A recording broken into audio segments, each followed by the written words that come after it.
बिस्मिल्लाहिर्रहमानिर्रहीम, अस्सलाम वालेकुम नाज़रीन, आप देख रहे हैं प्रोग्राम द लास्ट आवर। मैं हूं यासिर रशीद और स्टूडियो मेरे साथ बरा जवान है सीनियर तजियाकार राना मोहम्मद अजीम साहब। नाज़रीन, आज कौमी असम्बली का इजलास था, अपोजिशन ने उससे वॉकआउट की और सेनेट इजलास में भी गर्मा गर्मी दिखाई दी, एहतजाज हुआ, शोर शराबा हुआ। आज शेर अफजल खान मरवत की गुफ्तगू भी बड़ी वायरल है। जो उन्होंने गुफ्तगू की है आपको पार्टी से निकाले जाने पे, तो उन्होंने वही मशहूर ज़माना जुमला बोला है जो जुमला मियाँ मोहम्मद नवाज शरीफ साहब बोला करते थे। उन्होंने कहा जी मेरा अपने ही लोगों से सवाल है कि मुझे क्यों निकाला। दूसरी तरफ अगर अदलिया का मंजरनामा देखें तो अदलिया के अंदर जजेस के खिलाफ रेफरेंस लाने की बातें या चहमगोइयाँ चल रही हैं।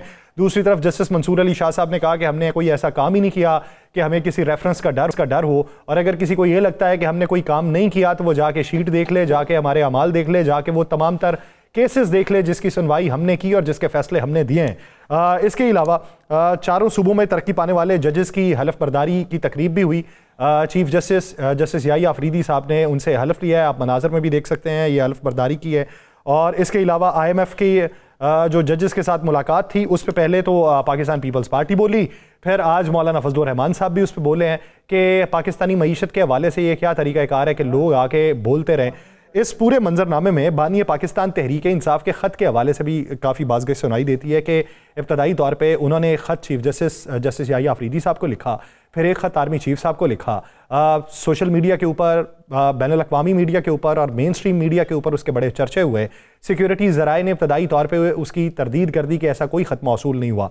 फिर दूसरे ख़त की बातें होने लगीं, दूसरे ख़त का भी कोई जवाब नहीं आया, फिर तीसरे ख़त की बातें होने लगीं और कल आर्मी चीफ ने कह दिया कि मुझे कोई ख़त मौसूल नहीं हुआ और अगर मौसूल हुआ भी तो पढ़ूंगा नहीं और पढ़े बगैर ही वज़ीर आज़म को इरसाल कर दूंगा।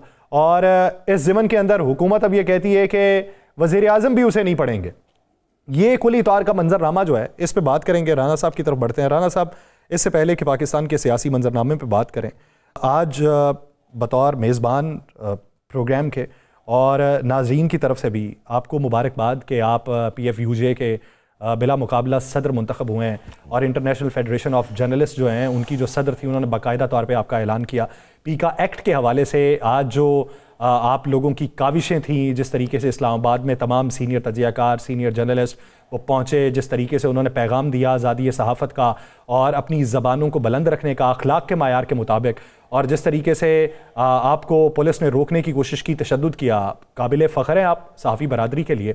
और ये उम्मीद करते हैं कि आने वाले दिनों में सहाफ़त को और सहाफ़ी बरादरी को और पाकिस्तान में हक और सच की आवाज़ को बुलंद करने में आप किरदार अदा करते रहेंगे। सबसे पहले तो आप मुबारकबाद के मुस्तहिक़ हैं। दूसरी बात, इसी हवाले से ही आगाज़ करते हैं पीका एक्ट के हवाले से कि आज की मसरूफियात और आज का दिन बतौर सहाफ़ी आपका कैसा रहा और बतौर पहला दिन PFUJ के सदर के तौर पे कैसा रहा? बिस्मिल्लाहिर्रहमानिर्रहीम, अस्सलातु वस्सलामु अलैका या सय्यदी या रसूलल्लाह, अस्सलातु वस्सलामु अलैका या सय्यदी या हबीबल्लाह, ताजदार ख़त्म नबूवत, जिंदाबाद जिंदाबाद। या सर, मैं अल्लाह का शुक्र अदा करता हूँ और रसूल पाक सल्लल्लाहु अलैहि वसल्लम के ख़ास नज़र करम से और मेरे तमाम अपने चाहने वालों की दुआओं से मुझे ये मौका मिला। तो उस मौके का एक ही मकसद है, ये कांटों की सेज है या सर, ये फूलों की सेज नहीं है। आज पहला दिन था और पहले दिन हम पार्लियामेंट हाउस के बाहर थे। हमारी इंटरनेशनल फेडरेशन ऑफ जर्नलिस्ट की सदर जो पहली दफ़ा पाकिस्तान आई वो भी हमारे साथ थी, पूरे मुल्क से मंदोबीन भी हमारे साथ थे। और आज पीका एक्ट के हवाले से मैं एक खुशखबरी देना चाहता हूँ पाकिस्तान के सहाफ़ियों को, पाकिस्तान के सोशल मीडिया वर्कर्स को और उन तमाम लोगों को जो इस पे बड़े परेशान थे कि इसमें तरमीम होने जा रही है। मैं आपको मुसद्दक़ा इतला दे रहा हूँ। जिस तरीके का रवैया रवा रखा गया, इसके बावजूद भी उसकी वजह क्या है? आज हमारी IFJ की सदर ने ऐलान जो तकरीर की, अगर आप उस तकरीर को सुने, यहाँ हमारी कौम उसको देखे, सोशल मीडिया पे चैनल्स पे चल रही थी। आज उन्होंने वाज़े कहा है कि 140 ममालिक, 146 ममालिक जो है जिसकी ये तंजीम है और 6 लाख से ज़्यादा लोग इसके मेंबर हैं। उन्होंने कि 140 ममालिक की जो ममालिक जो हैं उनमें 1 माह का टाइम दिया गया कि अगर इसमें तरमीम ना हुई, सहाफ़ियों पे सोशल मीडिया पर कदगन लगाने की अगर काम ख़त्म ना हुआ तो उसके बाद पूरी दुनिया में इस पर एहतजाज होगा। पूरी दुनिया में 22 फरवरी को ऑलरेडी एक कॉल दे दी गई है पूरी दुनिया में और पाकिस्तान में भी, और उसके बाद 1 माह का टाइम जो दिया गया है उसमें फिर एक दमादम मस्क अंदर होगा, आपको नज़र आएगा। पहला दिन था, पुलिस का तशद्दुद भी सहा, सारा कुछ हुआ, चलता रहेगा, लेकिन ये आज़ादी सहाफ़त की जंग है, इसे हम जीतेंगे। मैंने आज भी वहाँ पे कहा है कि अपनी तकरीर में कि फ़ेक न्यूज़ के मैं सबसे बड़े ख़िलाफ़ हूँ। ऐसा प्रोपेगेंडा जो पाकिस्तान को कमज़ोर करे, पाकिस्तान के मौज़ूद अदारों को कमज़ोर करे, मैं उसके भी ख़िलाफ़ हूँ। लेकिन हमारे साथ बैठ के तय करें किसी के साथ भी कि फ़ेक न्यूज़ क्या है क्या, और झूठ बोलने वाले सियासतदानों को भी फेक न्यूज़ में लाएं, झूठ बोलने वाले सहाफ़ियों को भी बेशक लाएं, हम खुद कहते हैं, सियासतदानों को भी लाएं, झूठ बोलने वाली ब्यूरोक्रेसी को भी लाएं, झूठे वादे करने वालों को भी लाएं, वो भी तो एक फ्रॉड है ना, जाहिर बात है, सबको लाएं। उसी की बुनियाद के ऊपर तो वोट लिए जाते हैं, उसी की बुनियाद के ऊपर तो मसले देख लाएं तो हम हाजिर हैं। ये तो कोई बात नहीं कि आपको जो अच्छा लगे, जो आपको अच्छा लगे वो ठीक है, और जो अच्छा है वो ठीक नहीं। ये मुमकिन नहीं है, ना ये मुमकिन था, ना ये मुमकिन है, ना मुमकिन होगा। लेकिन ये मैं आपको लिख के दे रहा हूँ, 1 महीना बहुत ज़्यादा है, इसमें तरमीम होगी। इंटरनेशनल प्रेशर इतना आ रहा है, ये 78 ईयर्स एज है उनकी, प्रेसिडेंट साहब की, फ्रांस से आई, सुबह 7 बजे पहुंची, 12 बजे वो स्टेज पे थी, रिजल्ट अनाउंस किया 1 बजे, उसके बाद कंटिन्यू हमारे साथ सेमिनार में रही। हमारे के मौलाना फजलुर रहमान साहब से लेकर महमूद अशरकज़ई, असद कैसर से लेकर दिनेश कुमार, हामिद मीर साहब, अरशाद आरिफ साहब, अल्लामा राजा नासिर अब्बास साहब, शहराम दरगई साहब, सलमान गनी साहब, और सबसे बार के मैं कहता हूँ कि गरीदा फरूकी और अरशाद आरिफ साहब सदर है एक पाकिस्तान की बहुत बड़ी तंजीम के, पूरा टाइम दिया। और अरशाद आरिफ साहब ने एक पूरा सबके सामने खुलासा खोल के रख दिया कि ये पीका एक्ट कहाँ से चला। सलमान गनी साहब डट के बोले, हामिद मीर बोले, समी इब्राहिम बोले, गरीदा फुरकी बोली, कौन नहीं बोला। और आपने बाकी सियासतदानों की तो तकबीर सुन ली, आजम चौधरी साहब थे, हसन अब्बास साहब थे, जेम्स मेरे साबिक सदर GM जमाली थे। यानी एक चीज़ फाइनल होगी कि पाकिस्तान की असल सहाफ़ी, दो फायदे हैं ना, एक गवर्नमेंट की पॉकेट है जिसको किस टाइम वो करते हैं जी तुम भी करो, फिर बिठा लेते हैं, और अब है असल सहाफ़ी जिसका फैसला IFJ की प्रेसिडेंट ने कर दिया। तो इंशाल्लाह मैंने फिर कहा कि झूठ के हम खिलाफ हैं, फेक न्यूज़ के हम खिलाफ हैं, लेकिन हम कहते हैं ये कानून सब पे लागू हो। लिख दें इसमें कि जो झूठ बोले, फेक न्यूज़ चलाए। अच्छा आप मुझे बताएं, एक सियासतदान कहता है कि मैं रोटी 4 रुपए की कर दूंगा, नहीं होती 4 रुपए की, ये फेक है या सच है? झूठ। तो फिर उसमें क्यों नहीं FIR? उसी की बुनियाद के ऊपर तो किसी ने तस्कीन लगा के या उम्मीद लगा के ही वोट दिया होगा ना। फिर क्या ये धोखा भी है, झूठ भी है, झूठी खबर भी दी, ये दस्तक दी ना दरवाज़ा खटखटा के कि जनाब या आपके घर में परसों ये चीज़ भेजूंगा, आस लगा के आप बैठ के, या आपने स्पीकर में अनाउंसमेंट की, तो ये मोबाइल भी तो स्पीकर ही है ना, आप इस पे लिखते हैं फलां शख्स इतना, वही जो चल गई, यानी मिसाल के तौर पे मैं गिरेबान से पकड़ के घसीटूंगा, पेट फाड़ के पैसे निकलवाऊंगा, और वो बगलगीर हो जाए बाद में, तो ये फिर कौम को पागल बनाया ना, कौम को पागल बनाया तो फिर कौम पूछेगी, फिर क्या FIR नहीं होनी चाहिए? ये पिछले दिनों एक आया कि 2 अरकान असम्बली को फड्डा हुआ है और एक ने एक के खिलाफ एप्लीकेशन दे दिया साइबर क्राइम में, पीका एक्ट की पहली एप्लीकेशन हुआ अमल, सुलह सफाई करवा दी, सुलह करवा दी ना, फिर उनकी हो गई है इसलिए कि वो अरकान असम्बली थे, तो फिर बाकी क्या? आपको पता है शेखुपुरा प्रेस क्लब सील कर दिया हुआ है। क्यों भी क्या? अच्छा अब कहते हैं जी, पहले उन्होंने कहा जी इनकी रजिस्ट्रेशन का कोई मसला है, नहीं कर सकते आप उसके बावजूद भी। अच्छा उन्होंने वो भी पूरा कर दिया। असल मसला क्या था कि पीका एक्ट के लिए वहाँ पे कैंप लगा था। पीका एक्ट पे उन्होंने भी आवाज़ उठाई थी। अब बहाने ढूंढे और बहाने ढूंढ के वहाँ से सील कर दिया गया। शेखुपुरा प्रेस क्लब, तरीही प्रेस क्लब, सीनियर तरीन लोग उस प्रेस क्लब के मेंबर,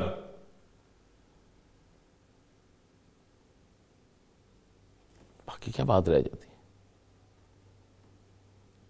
जब ये सारा कुछ इस तरह चले तो फिर चलें, उम्मीद करते हैं कि ये जो जदोजहद आपकी इस वक्त शुरू हुई है ये तकमील के मराहिल तमाम तय कर ले और खुश असलूबी से तय कर ले। पाकिस्तान के सियासी मंजरनामे पे बात करते हैं राना साहब, सिलसिलावार बात कर लेते हैं। शेर अफजल खान मरवत साहब की गुफ्तगू पे क्या कहेंगे? एक दूसरी वो भी जो इस गुफ्तगू का हिस्सा नहीं बन सकी, जो पार्लियामान के फ्लोर पे उन्होंने अपने ही लोगों से गिला किया कि मुझे क्यों निकाला। दो चीज़ें बड़ी क्लियर हैं। मेरी वहाँ पे बहुत से लोगों से बात हुई शहर इक़्तिदार में, फिर वो आ जाएगा कि इल्ज़ाम लगाया। टीम का एक कैप्टन होता है, इमरान खान टीम का कैप्टन है, उसे आपसे मुझसे बहुत ज़्यादा पता है कि किसको टीम में रखना है, किसको नहीं रखना। चार्जशीट तैयार हो रही है, चले खबर दे रहा हूँ, मैं ब्रेकिंग न्यूज़ दे रहा हूँ। चार्जशीट तैयार हो चुकी है। वो उन्होंने सिर्फ एक तहरीक इंसाफ की अहम शख्सियत के कहने पर जारी नहीं की कि जिस बिना पर शेर अफजल मरवत साहब को निकाला गया। उसमें राब्तों से लेकर मुख्तलिफ महाफिल में बैठकर क्या क्या कहा जाता था, सब कुछ था, सब कुछ है। बड़ी लंबी चार्जशीट है। आगे आ जाए, कौन सी सियासी जमात है? हनीफ अब्बासी साहब ने अभी फरमाया, जो आपने क्लिप सुनाया, ये तो बताए मुझे कि शाहिदा खान अब्बासी किसकी जमात में था? PMLN में। मुफ्ता इस्माइल किसकी जमात में था? PMLN में। जवेद लतीफ़ किसकी जमात में है?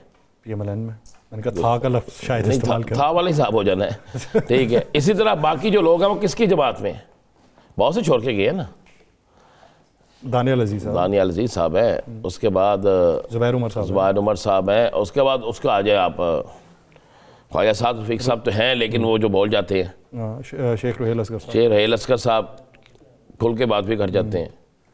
तो क्या शाहिदा खान, ये अब्बासी साहब जो हैं, एक वक्त में तो हनीफ अब्बासी साहब भी, अगर तो अब्बासी साहब भी तो जमात इस्लामी से है ना, तो अब्बासी साहब भी फिर क्या कहेंगे सारी चीज़ों पे? अब्बासी साहब क्या कहेंगे ना, कोई तो अब्बासी साहब का रद्द अमल होगा ना कि ताड़े जान तो कोई गल नहीं, बाकी जाए भाई उनकी सियासी जमात है ना, उनको बिल्कुल ख़त्म। मैं समझता हूँ मान लें, इनकी बात मान लें, सारा कुछ मान लें, तो आपको तो खुश होना चाहिए, आपको तो खुशियाँ मनानी चाहिए कि पाकिस्तान की सबसे बड़ी सियासी जमात जो है, जिसका वोट बैंक है ना सबसे ज़्यादा, उसके लोग टूट रहे हैं, तो आपको तो बंगले डालने चाहिए।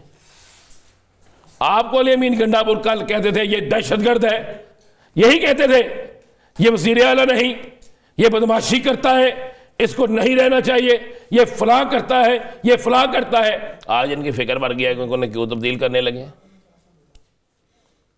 आज क्यों फिक्र बढ़ गई है भाई? वो तब्दील करे ना करे, पहली बात मैं आपको बता दूं, अली अमीन गंडापुर तब्दील नहीं हो रहा। अच्छा, आज के दिन तक अली अमीन गंडापुर तब्दील नहीं हो रहा। ठीक है, आज के दिन तक 8 तहरीक इंसाफ के लोगों की लिस्ट है इब्तदाई, जो बेदखल किए जाएंगे, जो बिल्कुल बेदखल किए जाएंगे। भाई आज पाकिस्तान टीम नहीं अच्छी कारकर्दगी दिखा सकी, परसों बड़ी अच्छी दिखाई है। 2 मैच और देखे जाते हैं ना, फिर 3 मैच और देख ले देंगे, लेकिन जब वो देखें यार 6 के 6, 7 के 7 मैचों में इनकी कारकर्दगी कोई नहीं है और पीछे एक पूरी टीम पर ही है, पूरी एक खेप पर ही है, तो आप मौका नहीं देंगे। लेकिन राणा साहब उसमें थोड़ा सा फर्क तो होता है ना, उसमें सेंट्रल कॉन्ट्रैक्ट मुअत्तल नहीं होता, बंदा चेंज हो जाता है। याद पे तो सेंट्रल कॉन्ट्रैक्ट ही मुअत्तल, यानी बुनियादी रुकनीयत मुअत्तल कर रहे हैं, इसलिए कि वो सरकार के पैसे हैं, ये तंजीम के पैसे हैं। उसमें फ़र्क ये होता है ना, उसमें फ़र्क ये होता है कि उसमें सरकार के पैसे हैं, तो ये पार्टी है, पार्टी के मालिक तंजीम कहती है ये ना पार नहीं चुक सकते, ऐसी पार नहीं चुक सकते। मैं फिर कह रहा हूँ कि मैं अल्फाज मैंने हल्फन कह रहा हूँ, वो सारी चीजें मैं अपनी आंखों से देखकर सुनकर आया हूं, पढ़ के आया हूं कि किस किस के मतलब क्या क्या चार्जशीट है। कोई बात नहीं है। आज कितनी तारीख बन गई? 14 बन गई ना। आज आपने वैलेंटाइन डे भी बनाया होगा बहुत अच्छे तरीके से दफ्तर में। नहीं, मैंने सुना था आज जब मुझे आपने फ़ोन किया दोपहर में, तो आप थे किसी जगह। मैं पतोगी के करीब। ठीक है। आज गुलाब का फूल था ना, तो जो सुर्ख कलर है ना, ये मैंने बहुत सी जगहों पे देखा आज। अच्छा। जगह जगह पे लोगों ने सुर्ख रंग मैंने देखा, और जब जगह जगह पर सुर्ख रंग नज़र आता है ना, इनकलाब आने वाला, वो फिर एक दस्तक देता है पुरअमन इनकलाब की। अब बात यह है कि मैं पहले भी कहता तो आज भी कहता हूँ, अगर इस मुल्क में कोई क्रेडिट है तो आर्मी चीफ का है, सिपा सलार का है, और अगर इस मुल्क में कोई क्रेडिट नहीं है तो वो हुकूमत। बड़ा सीधी सी बात है। यार साहब, हर सियासी जमात को मैं कह रहा हूँ, मुस्लिम लीग नून को बंगरे डालने चाहिए अगर तहरीक इंसाफ टूट रही है तो क्यों फिक्र कर रहे हैं? इतनी फिक्र हनीफ बासी साहब को बैठ गई है। अली अमीन गंडापुर जा रहा है, जाने दे भाई। पहले आप उसे दहशतगर्द कहते थे, आज आपके नज़र में जनाब वो मजलूम हो गया, उसके साथ ये होने वाला है। और भाईजान पूरा पिंड मार जाए। एक शख्स था ना गाँव साया, आपको मिसाल का पता है, उन्होंने कहा भाई जी गन्ने लाओगे ना, उस बाद गन्ने लाओगे तो लोगों ने पुट लैने ने। अच्छा, उन्होंने कहा फिर की करिए? उन्होंने कहा पिंड वाले है ही बड़े प्यारे ने। उन्होंने बाहरों गन्ने लेते, पिंड के बाहर खड़े हो गए, और जो गुजरता था ना वो मारे उन्हें। उन्होंने क्या हुआ? उन्होंने कहा तू सारे गन्ने पुट रहे थे। उन्होंने कहा ला दे वो पहले। वो ये अभी देखते ले। अच्छा मुझे बताए, अली अमीन गंडापुर तब्दील हो गया, नून लीग के बाद वहां पे सीटें हैं, नून लीग के पास इतनी सीटें हैं कि वो वहां पे वज़ीर आला बना सके। घरों पे सीटें घरों पे होंगी ना, पीपल्स पार्टी के पास है कि वो बना सके। अभी तो बात ही किसी और तरफ जा रही है, ये बताऊंगा। चलें, ये राज, ये गुत्थी जो है ये सुलझाई जाएगी, लेकिन कुछ ही दिनों में। एक ब्रेक लेते हैं, ब्रेक के बाद वापस आएंगे। इसी सियासी मंजरनामे में मजीद बात होगी। नाज़रीन कहीं नहीं जाएगी।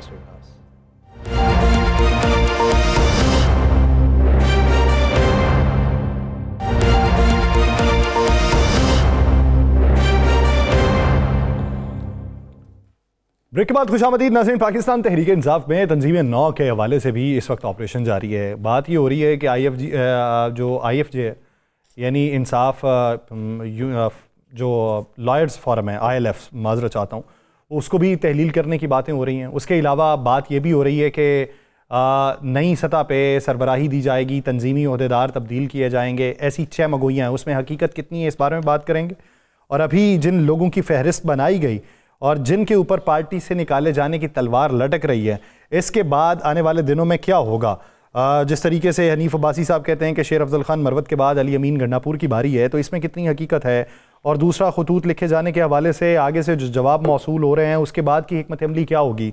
और जो बात की गई है साहिबजादा हामिद रज़ा साहब की तरफ से कि अगर आप हमसे टकराना चाहते हैं तो फिर टकराव के लिए आप तैयार रहें, तो ये किस तरफ का इशारा है, इसी बारे में बात करेंगे। हमें ज्वाइन किया पाकिस्तान तहरीक इंसाफ के रहनुमा नईम हैदर पंजोथा साहब ने। पंजोथा साहब बहुत शुक्रिया आपके वक्त का। पंजोथा साहब, सबसे पहले तो बात ये, इस बात का जवाब दे दें, आप ही लोगों से शेर अफजल खान मरवत ने आज पूछा है कि मुझे क्यों निकाला, तो इसी चैनल के तवस्सुत से उन तक आपका जवाब पहुंच जाएगा।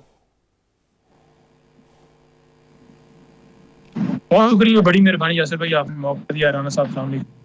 देखिए, बात यह है कि कोई भी फैसला जो है पाकिस्तान तहरीक इंसाफ के हवाले से, रहनुमा के हवाले से,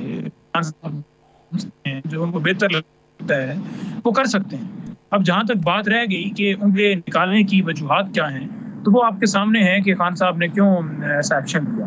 हाँ, उनकी अगर वापसी की बात होती है तो वो भी खान साहब भी फैसला लेंगे कि उनको क्या करना है। मैं कर सकता हूँ ना कोई और कर सकता है। खान साहब मुझे भी निकाल सकते हैं, किसी और को भी निकाल सकते हैं। तो ये तो सारा इख्तियार जो है वो खान साहब के पास है।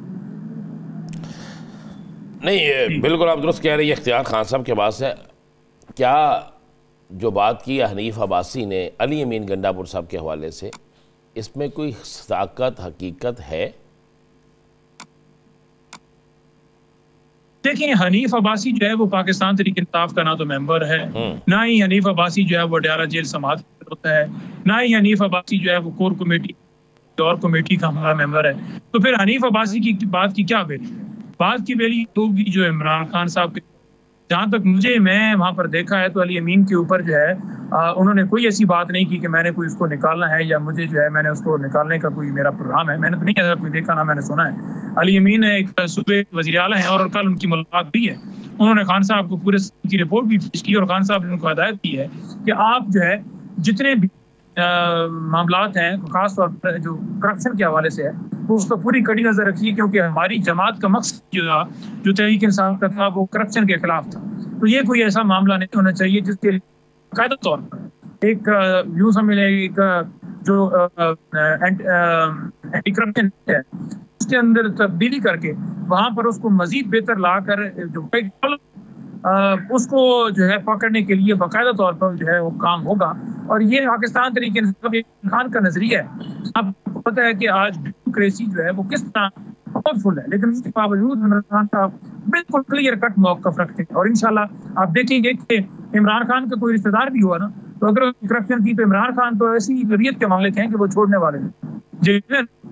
आपकी नज़र में हैं जो आपने रिसेंटली देखी, चाहे जंजीर तरीन हो चाहे कोई हो, तो इमरान खान की ज़ात के ऊपर तो कोई फर्क नहीं पड़ता कि वो किसी को जो है उसके ऊपर एक्शन लें कि आपने, और वो इमरान खान जो है उसका कोई जो ग्राफ है वो गिरेगा।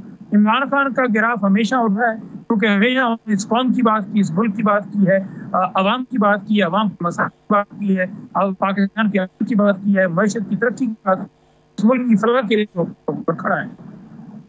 अच्छा पंजूथा साहब, जो शेर अफजल खान मरवत ने एक बात की कि 10 में से 9 वकला जो हैं वो सिर्फ अडयाला जेल में कान भरने जाते हैं, अब ये किसकी तरफ इशारा किया है? अब जो बातें चहमगोइयाँ चल रही हैं कि खान साहब कान के कच्चे हैं, अब ये तो बहुत बड़ा इल्ज़ाम है जो लगाया जा रहा है और एक बड़ी पार्टी के सरबराह के ऊपर लगाया जा रहा है जो पाकिस्तान में मकबूल है। देखिए बात यह है कि जहाँ तक बात है, हमने खान साहब को बड़ी करीब से देखा है, बड़े क्लोज से देखा है। खान साहब तक यकीनन है कि रसाई जो है वो महदूद है, लेकिन आज जो है रसाई जो है वो कम है, यानी है ही नहीं किसी इन्फॉर्मेशन सिर्फ दो बंद, तो वो भी गलत बात है। खान साहब से सिर्फ बुखला मिलते हैं तो ये भी गलत बात। खान साहब से बुखला के साथ साथ उनकी फैमिली मिलती है, खान तक अखबार की रसाई है, टीवी भी लगा हुआ है। इसके अलावा खान साहब जो हैं उन तक जो सियासी रहनुमा हैं उनकी भी रसाई है, वो मिलते हैं। पिछले दिनों भी 6 रहनुमाओं की मुलाकात हुई है। तो ये ऐसा नहीं है कि कोई एक ही शख्स मिल रहा है, चेयरमैन मिल रहा है, सेक्रेटरी जनरल मिल रहा है, बाकी मिल रहे हैं, उमर अयूब साहब मिले हैं, जफर मिले हैं, दीगर मिले हैं। तो ये लोग मिलते रहते हैं, तो उन तक इन्फॉर्मेशन जो है मुख्तलिफ जराए से पहुंचती रहती है। डेफिनेटली अडयाला जेल में जब होते हैं तो वहाँ पर बाकी भी अमला भी मौजूद है, तो बात को कुछ नहीं सकता है कि ये हुआ है ये नहीं है, तो उनका टीवी भी है, तो इन्फॉर्मेशन तो उनको महदूद नहीं है। कान के अगर कच्चे की कोई कहा है तो फिर कान के कच्चे थे तो फिर क्यों उन्होंने टिकट किसी को जारी किए, क्यों आज लोगों का नाम है, क्यों मैंने इलेक्शन लड़ा, क्यों मैं इलेक्शन के अंदर पार्टिसिपेट मैंने किया, क्यों मुझे एक आम आदमी को मौका मिला, क्यों आज मैं नेशनल टीवी के ऊपर आकर बैठकर आपसे बात कर रहा हूँ। हमारा वो एक जूनियर को भी, वो एक नए बंदे को भी हर एक को मौका देते हैं। और यही हुस्न है कि आज तक उसने अपना कोई रिश्तेदार किसी जगह पर नहीं लगाया, बल्कि आप देखिए चेयरमैन जो है वो भी उसका रिश्तेदार नहीं है, सेक्रेटरी जनरल है ना कोई और है। तो इमरान खान तो वो बंदा है जो मरूसी सियासत को खत्म करने वाला है, वो धोखा देने वाला है। ये यकीन है उनके पास अगर कोई ऐसी चीज गई है जो बार बार गई है, जो रिपीट हुई है, जिस पर उन्होंने बार बार समझाने की कोशिश की है, तो वो फैसला ले सकते हैं। अब उस एक्शन के बाद उस एक्शन को वापस लेने का फैसला कर सकते हैं, तो वो भी उनका अपनी सवालीद है, तो इसमें तो कोई दो राय नहीं। अच्छा मजूदा साहब, ये जो आज बात हुई है कि हम अगर हुकूमत या कोई हमसे टकराव चाहता है तो हम टकराव के लिए भी तैयार है, तो क्या कोई दोबारा मार्च की तैयारी हो रही है, तहरीक की तैयारी हो रही है, दोबारा किसी तरफ जाने की तैयारी हो रही है, क्या हो रहा है? देखें, कोई ये समझे ना कि गोली के बाद पाकिस्तान तहरीक इंसाफ डर गई है, कोई समझे कि आपने क्रैक डाउन कर लिया, पाकिस्तान तहरीक इंसाफ अब कुछ नहीं करेगी, कोई ये समझे कि पाकिस्तान तहरीक इंसाफ को मिटा लिया जाएगा, कोई ये समझे कि इलेक्शन फ्रॉड नहीं खुलेगा, कोई ये समझे कि पाकिस्तान किसी की मंशा के मुताबिक चलेगा, तो वैसी भूल है। पाकिस्तान तहरीक इंसाफ ने 8 को निकल कर फिर बता दिया कि 8 फरवरी को किस तरह निकले, फस्तायद के बावजूद, छापों के बावजूद, गिरफ्तारी के बावजूद, सारा कुछ करने के बावजूद लोग निकले। अब आप इंटरनेट के ऊपर बंदिश करके या पीगा एक्ट ला के या कोई ऐसी तरमीमें लाकर या 26वीं तरमीम लाकर आप समझेंगे कि लोगों की आवाज़ बंद हो जाएगी, तो ऐसा नहीं है। तहरीक इंसाफ अपना मौक़िफ़ है, वो कोशिश में लगी हुई है कि और जितनी जमातें भी साथ मिल सकती हैं वो साथ हमारा साथ दें और हम बढ़ेंगे आगे। एहतजाजों के 8 फरवरी को क्या हम नेक्स्ट करेंगे। रेमिटेंस की कॉल या खान साहब की इंटेक्ट है, हम तमाम तरह तैयारियों के साथ इंशाअल्लाह ताला आगे बढ़ेंगे। डी चौक भी कोई दूर नहीं है और कोई ऐसी जगह नहीं है जहाँ पर पाकिस्तान का कोई शहरी नहीं आ सकता, लेकिन किसी का अख्तियार नहीं कि कोई किसी पुरअमन शहरी के ऊपर गोली चलाए, कोई शेलिंग करे, लोगों को उठाए, अगवा करे, मिक्सिंग करे, इस तरह का अमल करे। हम पुरअमन पाकिस्तानी, हम पुरअमन तरीके से जो जारी रखेंगे और पाकिस्तान की बका के लिए लड़ते रहेंगे। इमरान खान के साथ तले तहरीक इंसाफ मुतहद है, किसी किस्म का कोई मामला नहीं, इख्तलाफ राय हो सकता है, लेकिन इमरान खान सबका लीडर है। इमरान खान के नीचे तमाम मुतहद और सीसा फैलाई दीवार की तरह इमरान खान के साथ हम में से हर एक फर्क खड़ा है। पंजोथा साहब, एक ख़त, दूसरा ख़त, तीसरा ख़त, चौथे ख़त की भी बाज़गश्त, जवाब आगे से खामोशी, या यहाँ तक के आया तो पढ़ा भी नहीं जाएगा, वज़ीर आज़म को इरसाल करेंगे और उधर से पाकिस्तान मुस्लिम लीग नून वाले कहते हैं कि वज़ीर आज़म को भी आया तो वो भी नहीं पढ़ेंगे। ये ख़तों का सिलसिला रुकेगा, जारी रहेगा, कब तक रहेगा? ये ख़त क्या है? ख़त के अंदर इमरान खान क्या है? वो उस मुल्क की इस्लाह की बात कर रहे हैं। वो कह रहे हैं पीके क्यों लेकर आए कि आवाज़ होती है। वो कह रहे हैं 26वीं तरमीम क्यों की गई। वो कह रहे हैं कि जुडिशरी को कॉम्प्रोमाइज़ करने के लिए किया गया। वो कहता है कि 26 के ऊपर गोलियां क्यों चलाएगी, लोग तशद्दुद क्यों किया गया। वो कहते हैं कि इकॉनमी की आज हालत कहाँ है। वो कह रहा है, तीसरा खत तो आप पढ़िए, वो कह रहा है कि ना मैं डील मांग रहा हूँ ना मैं माफी मांग रहा हूँ, गलत तस्वीर दिया जा रहा है। पाकिस्तान के अवाम जो है विकास के साथ खड़ी है, लेकिन वो खड़ी नहीं हो सकती। बाप का हुक्म का रुख अवाम की तरफ होगा, अवाम से रुख हटाइए और दहशतगर्दी का मसला उठाइए। पंजोता साहब, शेर अफजल मरवत को फारग किया क्यों है? वो पूछते हैं मुझे क्यों निकाला, बता दो दे आज क्यों। देखिए खान साहब का फैसला था, खान साहब ने फैसला किया और खान साहब के हुक्म के मुताबिक डेफिनेटली पार्टी ने जो है उसके ऊपर आगे एक्शन लिया। कोई चीजें खान साहब के पास आ गई थी? देखिए मैंने आपको पहले सारा तफसीलन बता दिया है कि खान साहब तक सिर्फ एक जराये से खबर नहीं होती, वकील के जरिए खबर नहीं होती। उनके पास मुख्तलिफ जराये से मुख्तलिफ चीज़ें जो हैं उनके पास अखबार भी जाता है, तमाम तरह उनको चीज़ें आगाह होती हैं। हमसे ज़्यादा उनको बेहतर पता होता है कि कौन क्या कर रहा है, किसकी क्या एक्टिविटी है। यकीनन अगर किसी जगह पर फ्रंट पर लड़वाया या किसी को फ्रंट पर किया या किसी को पहले किसी जगह पर उन्होंने किया तो वो तब्दील किया तो वो भी खान साहब के सामने मामला है। तो वो फैसला बेहतरीन करते हैं। हमेशा ये कहा जाता था कि इमरान खान साहब जो है पॉलिटिकल चीजें नहीं समझते, लेकिन मान गए कि शौकत खान का भी हमने कहा था वो नहीं बना पाएगा, वो बना लिया। नमक का कहा वो भी बना गया, वज़ीर आज़म नहीं बन सकता था वो भी बन गया। और आज वही मिसालें दे रहे हैं कि इमरान खान के बारे में हम कहते थे कि वो जेल में नहीं गुजार सकेगा कुछ दिन, तो इमरान खान मुज़ाहमत की मिसाल कह दी है। ये मैं नहीं कह रहा, ये राना सनाउल्लाह भी कह रहा है और उससे मुखालिफ मान गए। इमरान खान जो है वो झुकने वाला नहीं है, वो डटा हुआ है अपने मौके पर कायम। अच्छा पंजोथा साहब, आपका ताल्लुक वकला बरादरी से है। ये जो अदलिया के अंदर हुआ जिसको हुकूमत सराहती है और अपोजिशन जो है उसके ऊपर तानाजनी कर रही है, इस पे ILF का किरदार आने वाले दिनों में क्या होगा? अभी तक ज़बानी या सड़कों पे किसी हद तक निकल के एक एहतजाज करने की सूरत में तो है, लेकिन क्या आप उसका आउटकम ठीक से निकला हुआ देखते हैं और क्या समझते हैं कि आपकी मर्जी, मंशा या आपकी नज़र में जो अदलिया की बहाली है उस तरह के फैसले मुस्तकबिल करीब में होंगे? देखिए ये एक विंग का मामला नहीं है, इस मुल्क का मामला है और इस मुल्क के हर शहरी का मामला है, हर वकील का मामला है। यहाँ पर पाकिस्तान के अंदर दो ग्रुप, एक है हामिद खान ग्रुप है और दूसरा है आजम नजीर तारड़ और हसन ग्रुप।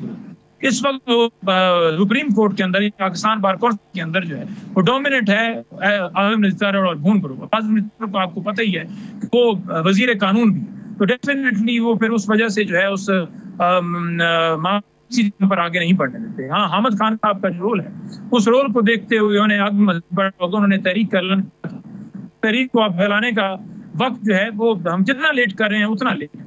ILF जो है खान साहब ने उसके जो चीफ ऑर्गेनाइजर लगाए हैं, मेरे भाई इंतजार हुसैन कुछ था, तो उन्होंने तमाम तरह बॉडियां जो है वो तहरीक हैं तो अब दोबारा से रीऑर्गेनाइज करके हम मुनज़्ज़म तरीके से मजीद उसकी मेंबरशिप करके और इंशाअल्लाह तो हर वकील जो है उसके दिमाग में ये बात वो उठाने की तरफ रहेगा तो यकीनन भरपूर किरदार होगा।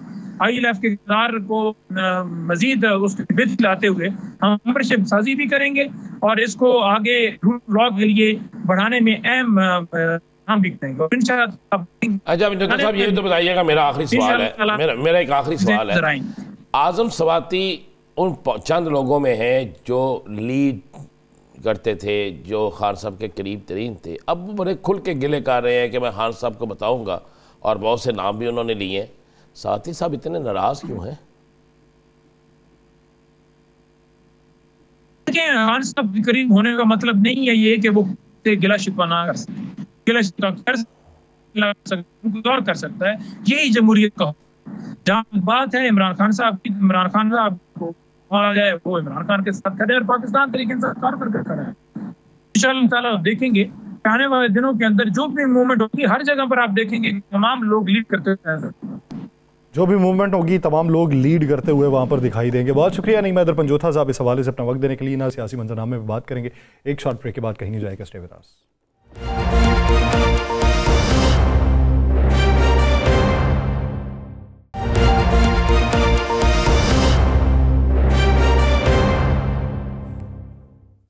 ब्रेक के बाद खुशामदीद। राना साहब क्या समझते हैं, आज मौलाना फजलुर रहमान साहब से भी आपकी मुलाकात थी, तफसीली मुलाकात हुई होगी, अपोजिशन रहनुमाओं से भी थी।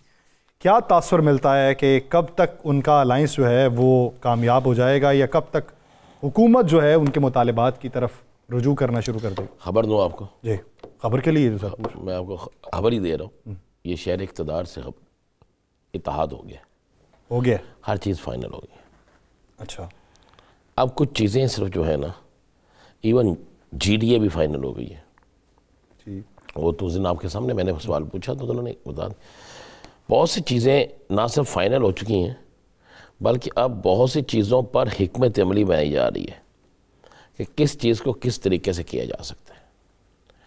मैं आपको बताता हूँ कि एक इवेंट में, हमारे ही इवेंट में, मौलाना साहब नमाज़ पढ़ने चले गए तो उनसे पहले महमूद खान अचकज़ई की तकरीर, असद कैसर की तकरीर, शहराम की तकरीर, अल्लामा नासिर सब की तकरीरें हुई। तो ये तकरीरें करके चले गए तो हमने समझा अब चले गए। मौलाना साहब आए, मौलाना साहब ने जब तकरीर शुरू की तो ये सब के सब आके बैठ गए, वापस आ गए।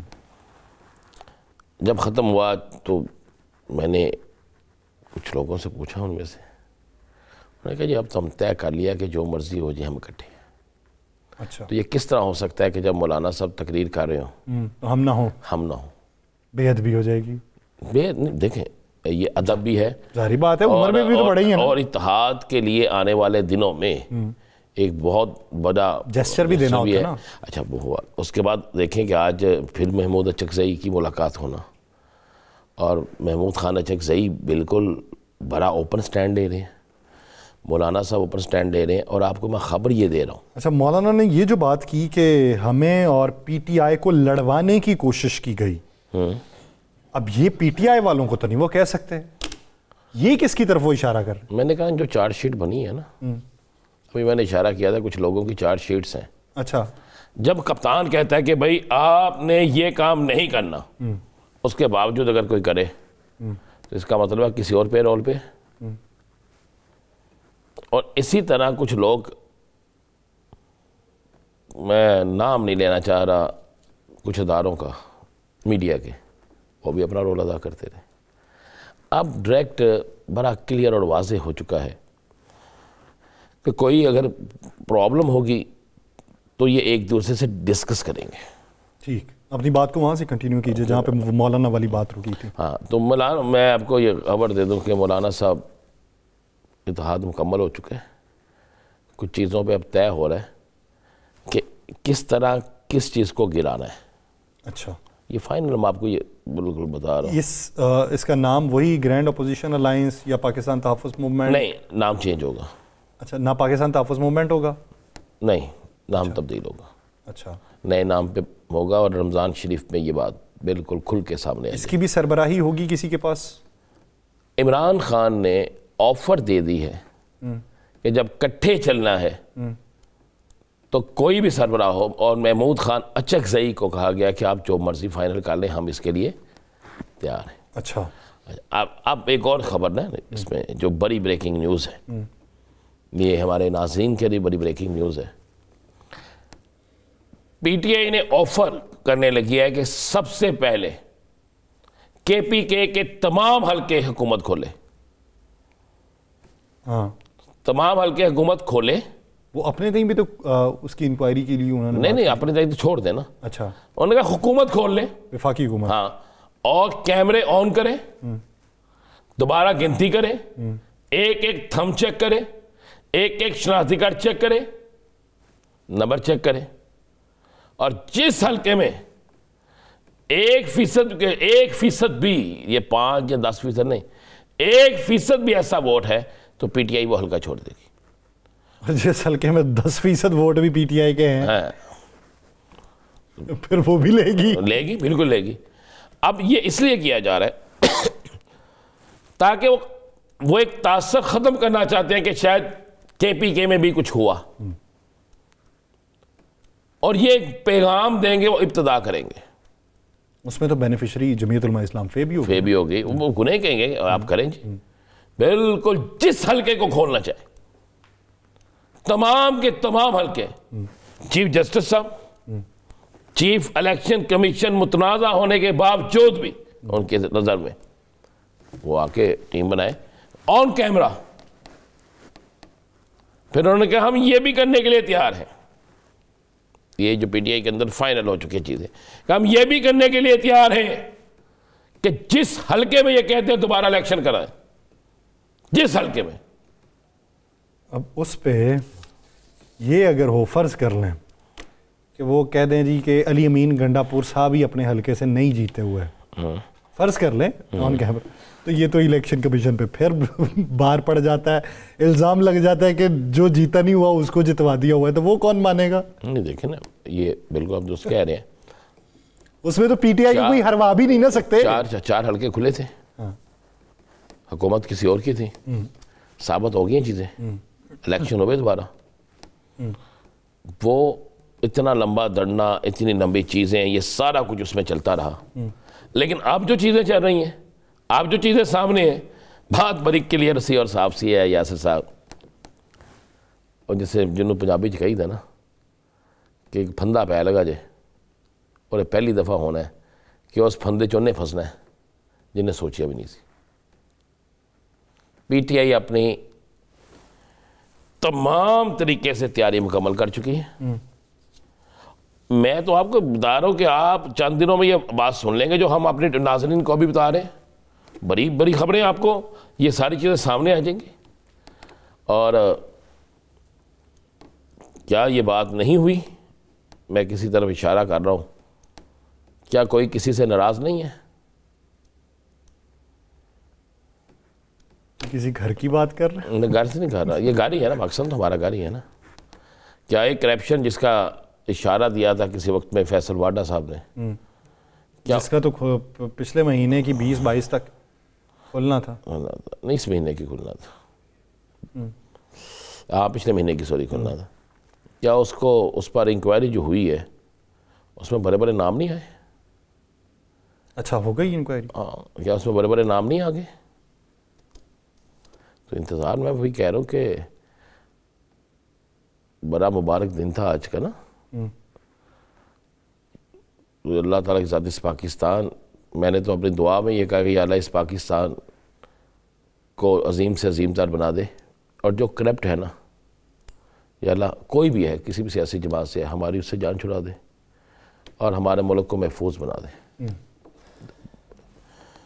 तो अब देखना होगा हो क्या रहा है। मैंने आपको बता दिया मौलाना साहब इत्तेहाद फाइनल, और अगली खबर भी आपको दे दूँ, एक ख़त और जाने लगा है, ना कोई चिट्ठी ना कोई क्या हुआ है संदेश, अभी ना एक और ख़त जाने लगा है।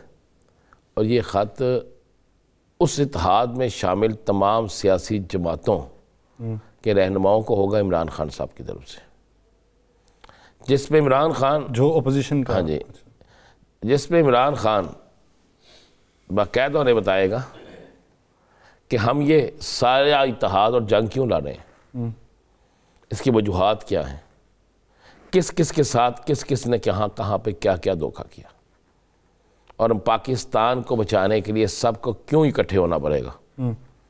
तो वो एक ख़त तो होता था ना, अच्छा उस ख़त को अब भी कोई अपोजिशन लीडर कहेगा मुझे नहीं मिला, तो वो सोशल मीडिया पे पढ़ के उसे मिल चुका होगा। अब तो हमारा सोशल मीडिया बड़ा तेज़ है ना, आप अभी वो चीज़ लिख देते हैं, ख़त लिख देते हैं, सोशल मीडिया पे डाल देते हैं, तो मेरे घर पहुँचे ना पहुँचे पढ़ तो लेता ना, बल्कि तो उसी तो सारे पाकिस्तान में पढ़ा था, सबने पढ़ा। हाँ। पाकिस्तान को क्या बैन अल-अक़वामी सतह पे तज़किरे हुए। तो ये एक ख़त, एक नहीं कई ख़त और भी जाने लगे हैं, और फिर कुछ ख़त अरकान असम्बली जो है ना उनको भी जाने लगे सारे, चाहे कोई फॉर्म 45 का है 47 का है। अच्छा, उसका मकसद क्या होगा? वो तो ज़रा थोड़ा इंतज़ार तो कर लें, मतन तकरीबन सेम ही होगा ना? नहीं, बहुत चेंज होगा मतन। नहीं, अरकान असम्बली के लिए मतन सेम होगा। अरकान हर हल्के का पहले कहा जाए, बताया जाएगा उसमें कि क्या आपका ज़मीर मुतमिन है, ये आप यहाँ से इस पोलिंग से इतने वोटों से हारे, जितने चले आप चलेंगे असम्बली में, ये फला प्रोसेस है। हाँ, हो चुका है यार। बात कर लेते हैं, हमें ज्वाइन किया है तो थी कि ज़रा थोड़ा सा जल्दी ज्वाइन कर लेते हैं सरबराह पाकिस्तान मुस्लिम लीग ज़िया एजाज़ुल हक साहब। एजाज़ुल हक साहब बहुत शुक्रिया आपके वक्त का। एजाज़ुल हक साहब माजरत चाहते हैं, वक्त में कुछ कमी बेशी हो गई है, टाइम हमारे पास कम है, आखिरी 5 मिनट हैं। सबसे पहले सवाल ये अपोजिशन अलाइंस के हवाले से, राना साहब तो कहते हैं कि बात डन हो गई है, अब सिर्फ एग्जीक्यूशन देखनी है, अब तो टकराव होगा। आपके पास इस ज़मन में क्या खबर है? सबसे पहले तो राना साहब को मुबारकबाद इलेक्शन जीतने पर। Thank you sir, thank you sir. मुझे उम्मीद है कि फॉर्म 45 पे वो होगा 47 पे। सर IFA की प्रेसिडेंट खुद अपनी मौजूदगी में इलेक्शन करवा के गई है और ऑन कैमरा जो है तमाम हुआ है। तो और दूसरी बात ये कि देखें, ऑपोजिशन का ये हक है अलायंस बनाना, लोगों से बातचीत करना और ऑपोजिशन सबको इकट्ठा करना, ये तो उनका काम है। तो बड़ी सुस्त रहे हैं कि पूरा 1 साल गुजर गया और अभी तक इनमें इत्तेफाक राय नहीं पैदा हो सका। अभी भी बड़ी मुश्किलात का सामना करना पड़ेगा, क्योंकि सदारत किसी और को देनी पड़ेगी और खुद उनके पीछे आना पड़ेगा। जैसे मुझे लगता है कि मौलाना फजल रहमान साहब अगर आ गए तो सदारत उनके पास जाएगी, और दीगर जो है उनके पास चकज़ई साहब हैं, दीगर लोग हैं, कुछ लोग हैं जो जिनसे इनके राब्ते हुए हैं, जो हमसे भी राब्ता कर रहे हैं, हमसे मतलब कि मुझसे उन्होंने राब्ता किया है। अच्छी जमातें हैं, लेकिन हुकूमत की कमज़ोरी की वजह से कह लूँ, नाअहली की वजह से कह दूँ कि इन्होंने तो अपने अलाइज को भी सही तरीके से साथ नहीं रखा। तो जो पार्टीज इनके करीब थी और जिनकी कुर्बत थी इनके साथ और जो चाहते थे इनके साथ मिलना, उनको भी अपने से दूर कर रहे हैं। तो ये मैंने हाल ही में, इनके 1-2 दोस्त हमारे मिले थे, तो मैंने उन्हें ये बात बताई थी। मैंने कहा कि आप लोगों की सियासत तो मुझे समझ नहीं आ रही कि एक तरफ अलायंस बनने जा रहा है, दूसरी तरफ जो जमातें आपके साथ हैं इत्तेहाद में, एक तो वो खुश नहीं आपसे, और दूसरा जो इत्तेहाद में आ सकती हैं और जो माजी में आपके साथ रहे हुए हैं और अच्छी बड़ी जमातें हैं सिंध से और दीगर इलाकों से, आप उनको बिल्कुल ही इग्नोर आपने किया हुआ है और ऑपोजिशन जो है उनसे राब्ते कर रही है। तो ये भी इनकी एक है कि वो आपस में सियासी जो है ना, वो सूझबूझ तो नहीं कहूँगा, लेकिन सियासी मामलात पे ये बैठकर बातचीत नहीं कर रहे। अच्छा जहाँ साहब, इत्तेहाद बनता है या नहीं बनता, आपने वजाहत कर दी कि इनके अपने भी नाराज़ हैं और ये बड़ी बहुत बड़ी इनकी कमज़ोरी भी कह लें या नाअहली कह लें, जो भी कह लें आप इसे। इस खित्ते की सूरत हाल में भी बहुत बड़ी तब्दीली आ रही है और कुछ ताकतें कुछ बात कर रही हैं, कुछ ताकतें कुछ बात कर रही हैं, और उनकी गुफ्तगू के बाद नेचुरली तौर पे इस खित्ते के अंदर भी, हर मुल्क के अंदर जो है उसकी सियासत में एक बड़ा गहरा असर पड़ेगा। तो उसमें पाकिस्तान भी मौजूद है, पाकिस्तान को भी एक बड़ा डिसीजन करना पड़ेगा। आप मेरा इशारा समझ गए हैं, पाकिस्तान का डिसीजन किस तरफ होगा? देखिए, ये एक बड़ा मुश्किल सवाल है। माजी के अंदर भी आपने देखा कि 9/11 के बाद क्या हुआ। बाद में कहा गया कि जी अगर हमारे साथ हैं या आप हमारे साथ नहीं हैं, यानी आर यू विद अस और you are not with us, and if you are not with us then the consequences will be going back to the stone age, यानी आपके पत्थरों के ज़माने भेज दिया। ये पता नहीं सच है कि झूठ है, लेकिन ये बात जो है बड़ी आम हो चुकी थी, आपने भी सुनी होगी बहुत ज़्यादा। देखिए, हमें सबसे पहले तो अपने जो जियो पॉलिटिक्स है कि अपने मामलात को सही करना चाहिए। हमारे देखिए, एक तरफ तो हमारा अजली दुश्मन है जो बैठा हुआ है, दूसरी तरफ हमारे साथ तरफ अफगानिस्तान था जिसके लिए हमने बड़ी कुर्बानी दी, उन्होंने अपने लिए बड़ी कुर्बानी दी। अब वहाँ भी एक बहुत बड़ा जो है वो गैप आ गया और उस वैक्यूम को, उस गैप को जो है वो हिंदुस्तान फिल कर रहा है। अल्लाह का शुक्र है कि चाइना के साथ हमारे बहुत अच्छे रुआबत और ताल्लुकात हैं, रशिया के साथ हमें अच्छे ताल्लुकात बना कर रखना चाहिए। अब ये जो रजीम चेंज हुई है अमेरिका के अंदर, उसके बाद इस वक्त तक अभी किसी को कोई समझ नहीं आ रही है। मैं तो इतने बड़े पोजीशन पे नहीं हूँ कि मैं बैठ कर जायजा ले सकूं, लेकिन बड़ी बड़ी पोजीशन पे जो बड़े बड़े मुल्कों के अंदर है वो भी हैरानी और परेशानी से देख रहे हैं कि ये करने क्या जा रहे हैं। यानी कि चाइना के साथ रिलेशंस, रशिया के साथ रिलेशंस, यूरोपियन यूनियन के साथ रिलेशंस और दीगर मामला जो है, ख़ास तौर पर अभी ये जो हालिया ईरान को धमकी दी गई है और ईरान को पर ही आया इंटेलिजेंस सोर्सेज से कि इजराइल जो है वो कभी मिड ऑफ द ईयर जो है वो ईरान के न्यूक्लियर इंस्टॉलेशन पे हमला कर सकते, बहुत बड़ी एक अहम पेशरफ्त है। लेकिन सर उन्होंने भी तो आगे से जवाब दिया ना कि अगर हमारी 100 जौहरी तंसीबात पे हमला करोगे तो हम 1000 बनाएंगे। मैं कहता हूँ बिल्कुल उन्होंने सही किया, वो हमेशा से यही करते आ रहे हैं। लेकिन देखें, इसमें थोड़ा सा जो इस रीजन के लोग हैं, जीसीसी, मैं बड़ा मतलब खुल के बात कर रहा हूँ, पाकिस्तान और दीगर ममालिक जो है, टर्की फॉर एग्जांपल, उनके सदर यहाँ पे थे और हमारे माशाल्लाह उनके साथ भी बहुत अच्छे ताल्लुकात हैं और उनकी जो बहुत से मामलात यहाँ हुए जब वो आए हुए थे। मैं भी उस खाने पे गया, उस खाने पे गया मैं जहाँ जो बहुत बात हो रही है आजकल, आर्मी चीफ ने उनसे मुलाकात की, तो मैं भी उस मुलाकात में ही शामिल समझ लें कि मैं उनके साथ खड़ा हुआ था उस वक्त जब ये अखबार नवीसों से बातचीत हो रही थी वो खत व किताबत के बारे में। तो इस पे हमें थोड़ा सा दोस्तों के साथ मिलकर कोई हिकमत अमली बनानी चाहिए। अगर ये सारे समझेंगे कि जी हम अपने आप को बचाएं और कोई अमेरिका की गोद में बैठ जाए, कोई किसी और की गोद में बैठ जाए और अपनी सोच ना हो, तो फिर उसके जो कॉन्सिक्वेंसेज हैं, उसके जो नतायज हैं, वो मुझे बड़े खौफनाक नजर आ रहे हैं। क्योंकि ये स्टेट जो है, बहुत इनके पास पैसा है, बहुत तेल है, लेकिन ये बिल्कुल वनरेबल है, बहुत छोटे छोटे स्टेट हैं। तो खुदा खास्ता अगर कहीं इजराइल और ईरान के बीच में कोई गड़बड़ होती है और इधर से कुछ उस तरफ भी मामलात अगर गड़बड़ हुए, तो वहाँ तो बहुत बड़ा एक अफरा तफरी फैल जाएगी। और इसलिए मैं समझता हूँ कि पाकिस्तान का अभी भी एक कलीदी किरदार है, अगर हिकमत अमली सही हो। पहले हम अपने गिरदोनवा में हालात बेहतर करें, अपने फॉरेन मिनिस्टर को भेजें अफगानिस्तान, उनके साथ बैठकर बातचीत करें और वो जो वैक्यूम हमने वहाँ क्रिएट होने दिया है, चाहे वो टीटीपी को कर रहे हैं, तहफ़्फ़ुज़ दे रहे हैं या कोई और दीगर मामलात हैं, उनको तय करें टेबल पे बैठ के। देखिए, जंगों से ये बातें तय नहीं होती, इसमें मजीद खराबियां पैदा होती हैं। लाजमी बात है कि ये टीटीपी, यही अफगान तालिबान जो कहते थे कि हम इनको यहाँ से पाकिस्तान पर हमला नहीं करने देंगे, लेकिन आज सिचुएशन ऐसी पैदा होगी कि जो वैक्यूम हमने छोड़ा वो हिंदुस्तान ने भर दिया वहाँ पे। अब फाइनेंसिंग उनकी हो रही है, ट्रेनिंग उनकी हो रही है, इक्विपमेंट उनको दिया जा रहा है इसलिए कि वो पाकिस्तान को कमजोर करें। तो हम दोनों इतराफ से जो है वो घिरे हुए हैं। इस वक्त हमारे जो जवान है वो कुर्बानियां दे रहे हैं और रोजाना ही कि उसमें तो ख्वारिजियों को तो हम मारी जा रहे हैं, लेकिन अपने भी शहीदों की हम जो है लाशें और उनके जो खा रहे हैं। तो इसलिए तदब्बुर से और हिकमत अमली से और मंतिक की बुनियाद के ऊपर मुज़ाकरात करने चाहिए। टेबल टॉक से ही जो मसाइल हल हो सकते हैं वो जंगों से नहीं हो सकते। बहुत शुक्रिया इजाज़ुल हक साहब, इस वक्त देने के लिए। नाज़रीन, प्रोग्राम का वक्त खत्म हो जाता है, मुझे और राना साहब को दीजिए इजाज़त। आपसे मुलाकात होगी पीर के रोज़। अपना बहुत सा ख्याल रखिएगा। अल्लाह ने